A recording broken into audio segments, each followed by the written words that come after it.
రేపో మాపో NCP Sharad Pawar batch ఇక అయిపోయింది కాబట్టి అక్కడ ఆ పార్టీనే విలీనం చేసేసుకుని ఇటు రావడం.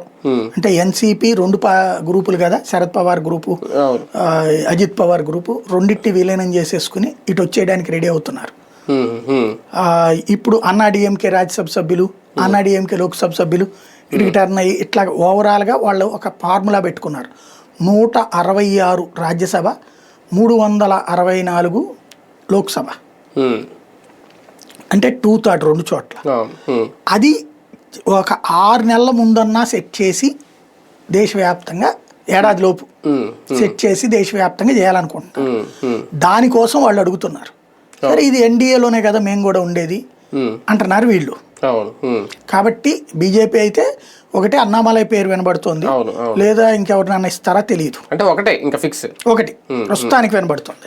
అంటే తెలుగు రాష్ట్రాల్లో ఎలాగలాగ నిలదొక్కు కావాలి అని ఒక అడుగు తగ్గుతున్నట్టేనా బీజేపీ అయితే? అంటే ఆంధ్రప్రదేశ్కి సంబంధించి అడ్వాంటేజ్ టీడీపీకి ఉంటుంది కదా, వాళ్ళకి అన్ని సీట్లు తెచ్చుకున్నాక 8 సీట్లు తెచ్చుకుని బీజేపీకి ఒకటి ఇవ్వడమే ఎక్కువ లెక్క ప్రకారం. కూటమి ధర్మం కింద ఇస్తున్నారు, అంతవరకు సంతోషం. ఇదివరకు అయితే 99లో ఎప్పుడు ఇచ్చారు? 99, 2004లో ఒక రాజ్యసభ ఏమి ఇవ్వలేదు బీజేపీ. అప్పుడు అంతకుముందు 95 దీంట్లో కూడా ఇవ్వలేదు కదా. అప్పటితో పోల్చుకుని 2014, 19లో కూడా ఒకటి ఇచ్చినట్టున్నారు.